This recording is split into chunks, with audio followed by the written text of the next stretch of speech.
Paul Amis, Vice President, Service Development, Liberty Global.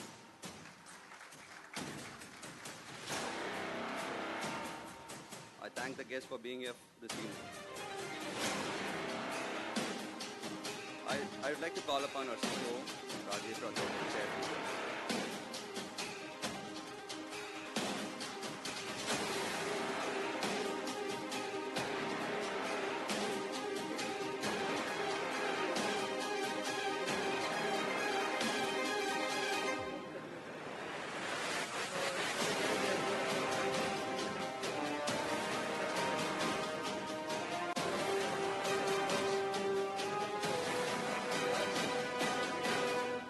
And we're getting external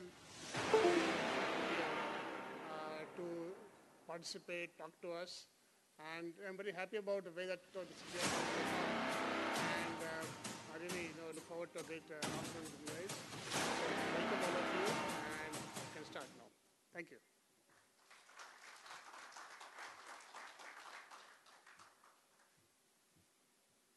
Thank you, Rajesh. Buffer bloat. I think most of us have heard about it. I think it's one of the interesting topics that everybody are looking to know about it. So we have Dr. Gaurav Raina, who will be taking through this journey for us to help us understand it. Dr. Gaurav Raina holds a PhD in mathematics and is a Srinivasan Ramanuja Scholar from Trinity College, University of Cambridge. He's currently the chairman of Mobile Payment Forum of India. He's also the founder of Okrango Data Technologies, a company which works in area of data science with industry offering service across education, consultancy, research, and product development. I welcome Gaurav Raina to give away the session.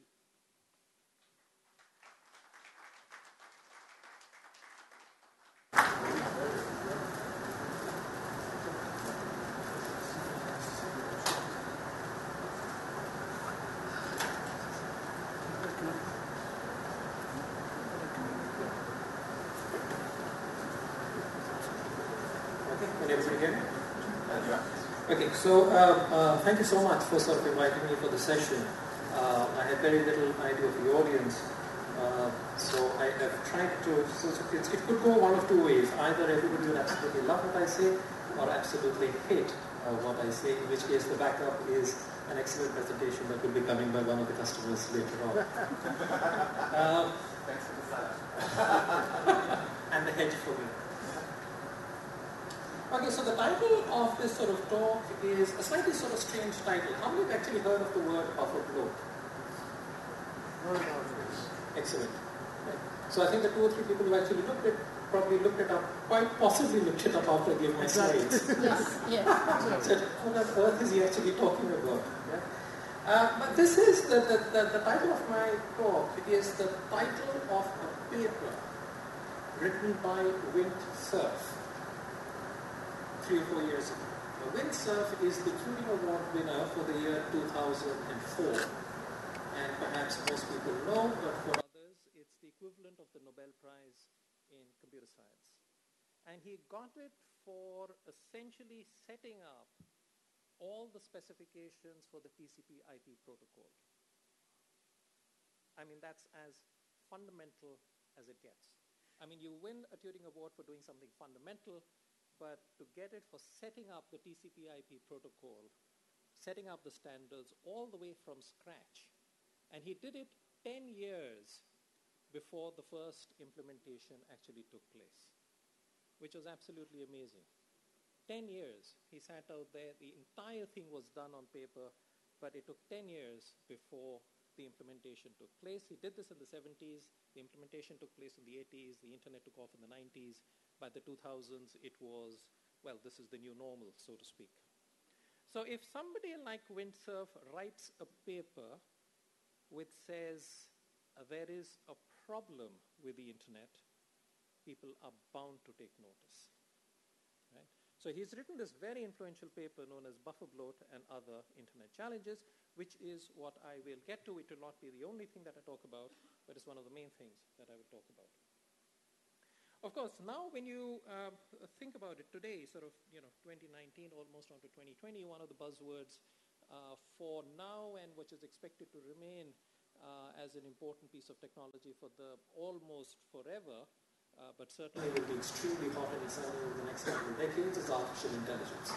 To put that a little bit in perspective, about 100 years ago, when Henry Ford was sort of driving what is now known as the Second Industrial Revolution, mass production at scale was the sort of main deliverable of the Second Industrial Revolution. In fact, very famously, he said you can have any color of car that you wish as long as it's black.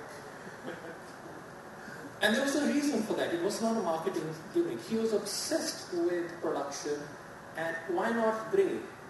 Why not silver? Why not white? Why not blue?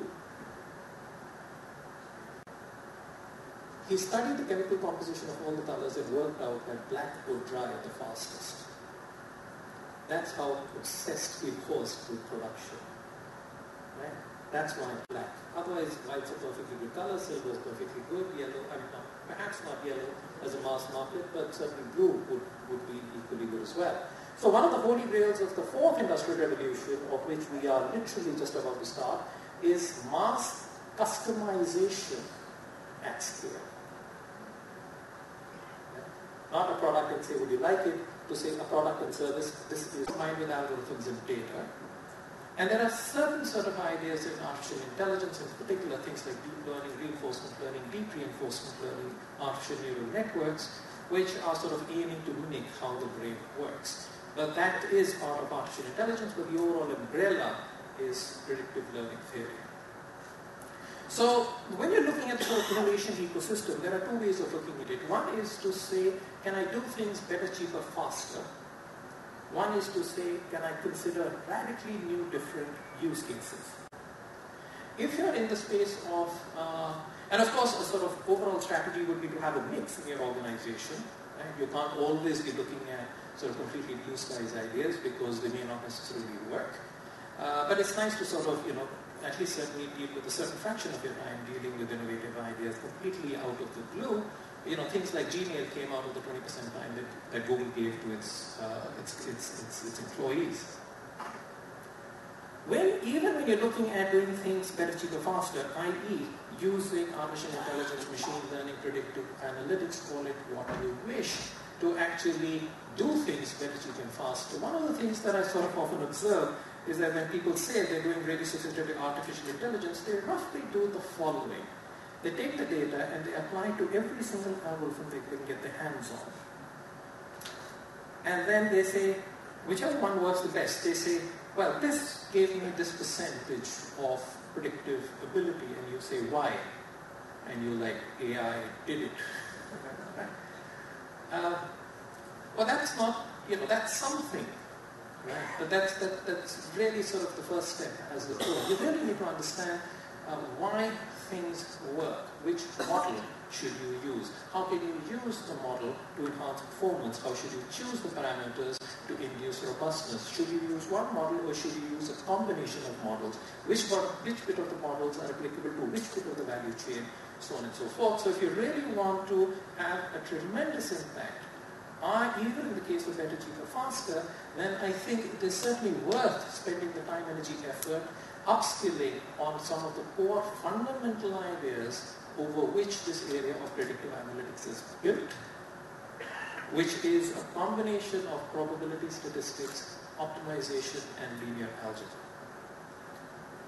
When you apply that to the first predictive analytics tool, that's your predictive analytics. So first predictive analytics tool might be something like linear regression. Plain simple linear regression, you don't need tons of data, and it is still exceedingly powerful. And of course, going all the way down to something like deep learning. Okay. So now the other thing that draws a lot of attention as far as artificial intelligence is, will there be anything left for us to do? And what's the impact that this technology is actually going to have in job displacement? So if you look at, if you sort of draw things on an x-axis, and you take the x-axis as creativity, then if you start with jobs on the left-hand side, which are, let's say, repetitive, routine, optimizing, roughly over 5, 10, 15 years, those jobs will vanish. Right? So 5, 10, 15 respectively, ballpark. Anything making predictions any more than that is a bit ridiculous. And on that time scale, as you've seen, as I've kept myself fairly safe as a scientific, as a science person, I've kept myself at least fairly safe. But I mean, you know, the jobs which are complex, if you're a CEO, you're dealing with complex situations. If you're an economist, you're dealing with complex situations. If you're an artist or scientist, you're highly creative. There's a decent chance, at least on a 15 to 20 year horizon, you shall be safe. Now that we've got on the x-axis, let's sort of increase one more axis. So if I had this on the x-axis, if I were to choose another axis on the y-axis, what would it be?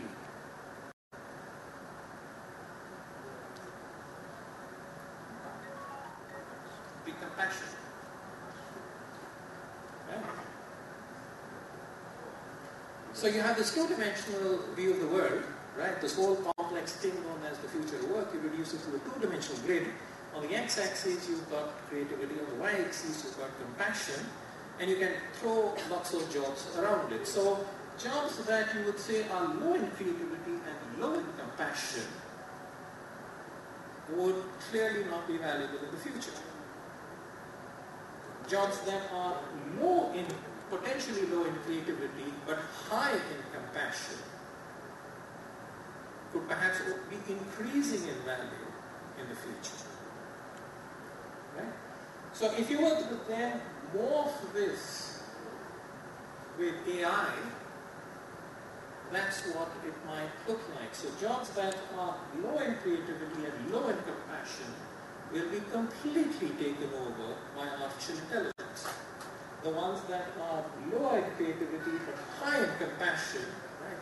The inner core will be done by AI. The analytical piece will be done by AI. But in order to deliver that service, you need a wrapper of compassion around it to deliver that particular service. Elderly healthcare, as one example. And of course, as you go on to the creative scale, then not only will AI play a role, in fact your life will be tremendously augmented. In fact, you will use AI to actually get rid of a lot of the mundane work that you are doing. And it augments you so that actually you do most of the creative work. Right? So that's where roughly I think the world is sort of heading. Exact numbers are hard to give. Jobs will come and jobs will go. How many go and how many come is not quite clear, except to suggest that, you know, one sort of slightly simplistic way of looking at this is sort of thinking along the lines of creativity and compassion, because those are inherently human attributes. Computation is not. Computation is not a human attribute. Some people can be good at it, but now computers are better. Networks of computers are even better. Networks of computers with data in the cloud running artificial intelligence are way, way, way, way better. So now if you look at the space of telecommunications, which is a space of interest to yourselves, I don't think I'll be saying anything here which is sort of new and novel, at least to this audience, but I might as well sort of go through it. You know, generally if you see what can you do, I mean, these are more generic things. You know, you improve network efficiency, lower operating costs, improve quality of service, enhance customer service. Fine. I'm going to go through these slides very quickly. You can look at numerous impact areas. Again, nothing new for this audience. Anomaly detection, security, dynamic traffic management, subscriber insights, customer support and sales, content processing and management. Fair enough. You look at use cases, network operations, predictive maintenance, fraud mitigation, cybersecurity, customer service, intelligent customer relationships, customer experience. Sure. So you can look at all these impact areas. You look at all the use cases, and there's still a tremendous amount of innovation that can be done by using current knowledge about predictive analytics, machine learning, artificial intelligence, but doing it very cleverly to vastly improve the cheaper, better, faster. Vastly. So that's again, of course, as a sort of as an innovation strategy, that should be a major part of the strategy. That whatever customers are asking right now, do it better, cheaper, faster, but do it as cleverly as you possibly can, so that others don't come and sort of pip you to the post. But now let me talk a little bit about, a radically different idea, right, inspired partly by windsurf, and to say, look, all of these applications that we're using, whether we are using, you're using YouTube, you're using Facebook, you're using e-commerce, you're using Google, or whatever it is, it's all sort of part of this thing known as the internet. And it is the largest man-made system there is. So one of the things that you are interested in, one of the things that one is generally interested as far as, let's say, asking questions about the internet itself, is to say, what are the sort of performance limits of the system as an engineered object? So if I were to take, doesn't matter what application I'm using, if packets are going to go from one part of the network to another part of the network, and then they're going to come back. One objective of this network is to provide excellent quality of service. In fact, you don't really get guarantees on quality of service. It sort of usually goes under the umbrella of best service, saying we'll do the best we possibly can. Right? But there is, or seems to be, a major problem, and that's the problem which is referred to as the buffer bloat problem. So imagine that one is trying to send a packet from one part of the network to another, and it comes back to you. For example, if you're trying to download a file, you're trying to download Encyclopedia Britannica, which happens to be sitting in a server in the United States, you click on it, and it takes a certain amount of time for the file to be downloaded. While that communication is happening between your end system, which could be a mobile phone, a desktop, a laptop, whatever it is, sitting in India, and a server in the United States, that packet has to go through, or will definitely go through, a bunch of routers and switches. It has to. There's no option about it, right? How do you connect two end systems? Well, you can have a direct line, but if it's got a large network, you'll have routers and switches sitting in the middle. Now, when you look at this, let's take a simple abstraction of a router. A router is essentially just a store and forward communication device. Let's assume that the queue waited for a certain amount for a packet. I haven't got an acknowledgement back, right? Perhaps send the packet in the network again. But the packet, if the queue gets full, if the buffer gets full, the packet actually gets dropped.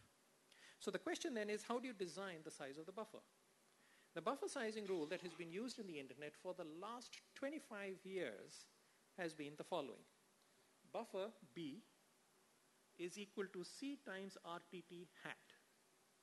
So the size of the buffer is equal to C is the capacity, times RTT hat. RTT is the round trip time. The time that it takes for a packet by the time it leaves, from the time that it leaves your computer, goes to the other end and comes back. Okay? So a packet goes to the other end and comes back. That's known as the round trip time. So that essentially will be composed of all the propagation delay and all the queuing delays that it faces in the network. And then they said, well, maybe it should be the average of that. That's why the hat comes in. Okay? This is the only equation in the presentation. So that's where the hat comes in. But of course, it doesn't make any sense, because you're saying that the size of the buffer is capacity times the average round-trip time of all packets that are using this particular queue. But that average round-trip time will keep varying. And I can't have a varying buffer size because a router is a physical device. I need to build the electronics for the buffer size. So then they said, well, obviously that doesn't make sense. So let's use the maximum. So the maximum is 250 milliseconds. So essentially they said, look, if you start a packet from here and let it go all the way around the globe and come straight back to you, right? And then you add some queuing delays, it should not cross 250 milliseconds. So we'll use that as the maximum. So you say buffer is equal to C times 250 milliseconds. Right, so now we have, if the capacity is 100 megabits per second, the buffer will be 2,000 packets. If it's a gigabit per second, it'll be 20,000 packets. If it's 10 gigabits per second, it'll be 200,000 packets. So at the core of the network, you really want the capacities to keep increasing, don't you? Because people are finding more and more use cases. People are going from 3G, 4G, 5G networks. The entire world is coming on the internet.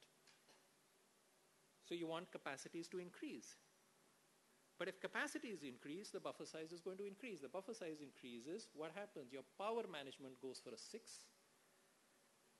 The amount of memory that you have to put in is astronomical. The cost of memory is coming down, but the memory management will kill you. The cost of the router will start killing you. Keeping the router cool because of power issues will cost more than the router itself. Most importantly, the queues in the system will go for a 6. So it doesn't matter which application